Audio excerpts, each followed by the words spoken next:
Hello, this is Daniel Mart, and today I'm going to be doing another review. This one's going to be for Stale Alice. So yeah, Still Alice. This movie stars Julianne Moore, Kate Bosworth, Shane McRae, Hunter Parrish, Alec Baldwin, Christine Stewart, and has a small role as well with Seth Gilliam, who AKA is currently who's currently on The Walking Dead as Father Gabriel. Just wanted to point that out. Anytime a Walking Dead cast member is in a movie, no matter how big the role is, whether it's just a cameo appearance as well, I'm gonna mention it. Period. I'm just pointing that out. Yeah, Seth Gilliam. He was in it for like maybe one scene, maybe 2 or 3 minutes, but still, I just want to point it out. So yeah, before I begin though, 10-second spoiler warning as usual for those who have yet to actually watch the episode, not the movie, and haven't already. Stop the video, go check it out, and come back and watch the rest of this review. 10-second spoiler warning as usual, starting now.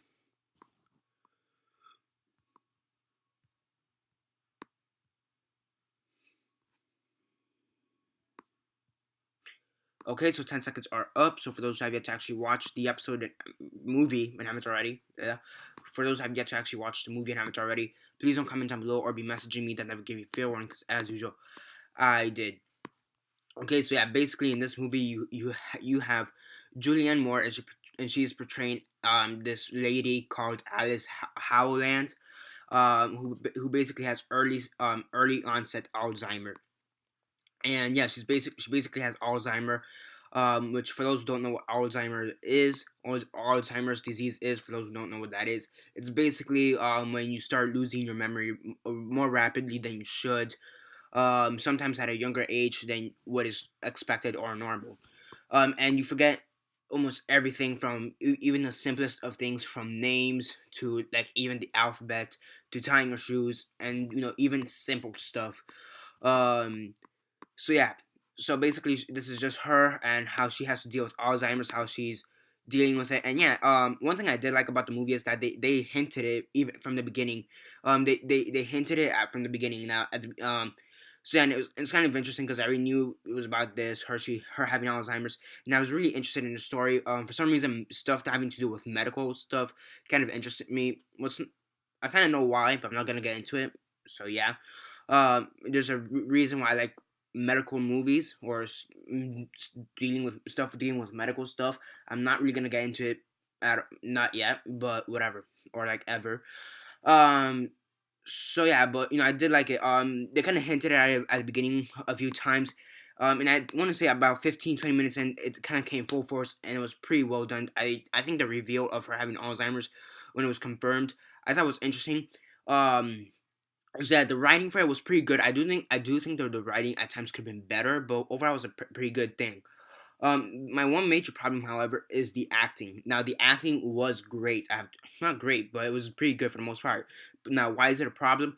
Because I feel like the acting at times, especially at the beginning, right, maybe the first half hour, the acting just seemed a bit too contrived. And what that means is like it just seemed maybe a bit too forced. Sometimes it just seemed a bit too forced, or it just seemed a bit too overacted or over prepared or something. And I want to say about after 45 minutes, I kind of the acting kind of became natural, I think, but there's still times when it seemed a bit too contrived or over prepared or whatever the thing is. So I mean, despite the fact that the acting was good, it did seem a bit over prepared in my opinion at times. The way everybody was saying it. Um, so yeah, especially Kate Bosworth, I believe her name is. Yeah, especially Kate Bosworth. I think surprisingly, she was probably the weakest out of actor or actress in this whole thing. And this movie also includes Christine Stewart, who, for those who don't know, was in Twilight. So yeah, um, so yeah, Kate Bosworth, I think she was kind of weak. I just like every time she spoke or whatever, it just seemed way too over prepared, which is one of my major issues. That the acting seemed way too over prepared in my opinion. Despite it being good, it was way too over prepared. Also, another issue I have with the movie is that this movie is longer. It feels longer than it should. It's about an hour and a half, an hour and 40 minutes, something like that. It's about an hour and a half to an hour and 45 minutes, but it feels longer than it should. I remember after maybe 45 minutes into the movie, I was already checking my phone, thinking, when is this gonna end? And I was thinking already. after 45 minutes, I was thinking, this it's probably been like an hour or something. No, so it does feel longer than it should. And yeah, and there are a few scenes that could be cut out, especially from the beginning. A few from the beginning and the middle that could be cut out. Um, so yeah, I mean, it feels longer than, in my opinion, it does feel longer than it should. If for an hour and a half, an hour and 45 minute movie, it does feel longer than it should, and I do think they could have cut it down by maybe 10 to 15 minutes at most. So I mean, the acting did seem a bit overprepared at times, but overall, it was pretty good. It was pretty tolerable. When it feels overprepared, it's tolerable, and but overall the acting is good. The writing is good. That could be improved at times. Same thing with the acting. It could feel a bit more natural in my opinion at times. The Alzheimer's, that's an interesting thing. The human brain, that's really interesting. Um, so so yeah. I mean, yeah, and now Julianne Moore, she was nominated for Best Actress, for the Oscars. Yeah, I don't really think. Now, does she deserve the nomination? Maybe. That one I'm not really gonna comment on because maybe she does, maybe she doesn't. Who knows? But what I don't think she deserves is the actual award. I don't think she should win, for Best Actress. I think that one should go to Rosamund Pike. Right? Yeah, I think that one should go for Rosamund Pike.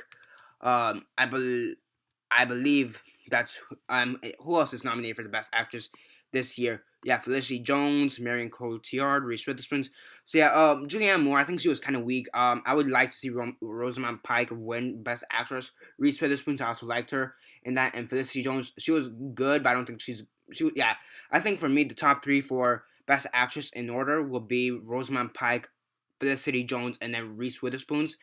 And then, for me, Julianne Moore kind of just falls kind of on the side. And then Marion Cotillard for 2 days one night. I haven't seen that movie, so I'm not going to comment on. But I don't really think she deserves the award, if you know what I mean. Does she deserve the nomination? Maybe. But does she deserve the award? Not really, in my opinion. Now, will she win? Probably, mostly due to the fact that the Oscars just have this club in which they just choose their favorite actors and actresses. It's just a bunch of old people, in their like 80s, 2 seconds were about to die, and they just pick whoever they think is the best in their opinion. Um, yeah, and basically they just have their little club, and I think within that club, I think it'll be between Julianne Moore and Reese Witherspoon, in my opinion. Um, so yeah, because Felicity Jones, this was kind of a breakout role in a sense, and then Rosamund Pike, again, her breakout role, and then Marion Cotillard, I have no idea. So yeah, I mean, I don't think she deserves the award. Maybe the nomination. The nomination I really have no problem with. Maybe because I really can't think of anybody else. Also, um, yeah, I really cannot think of anybody else. Maybe Keira Knightley, but then she was for supporting actress, so whatever. Yeah, I mean overall it was a pretty good movie. I do think some people overhyped it. Because I do think again, the acting could have been better because it did feel overprepared. It was good, but it could feel a bit more natural. The writing could be a bit better, and it feels longer than it should when it shouldn't. Yeah, it feels way longer than it should. It feels like a 2.5 hour movie or something like that, when in reality it's an hour and a half movie, and it feels way longer than it should. Um, so yeah, I mean, overall it was a good movie, not the best movie like many people are saying. It was an okay movie. For me, it really wouldn't make it to my top 10 or 20. Yeah, it wouldn't have made it to my top 10 best films of 2014. So yeah, I can't believe I'm still watching 2014 films, but whatever. Um, yeah, on a scale of 1 to 10, 1 being the worst, 10 being the best, and 6 being decent, I give it a 6.5 out of 10. Yeah, 6.5. Again, it's not as great as many people are saying. It's good, it's okay, but whatever. So yeah, that's basically it for this review. Subscribe if you're not subscribed. I do movie reviews, TV show reviews, and comic book reviews. Comment down below your thoughts on the um on the movie. Have you seen it? If not, why not? And if you have, what are your thoughts on it? So yeah. And aside from that, like the video, share on Facebook, Twitter, MySpace, or whatever you guys prefer. And that's basically it for now. This is Daniel Mart signing off.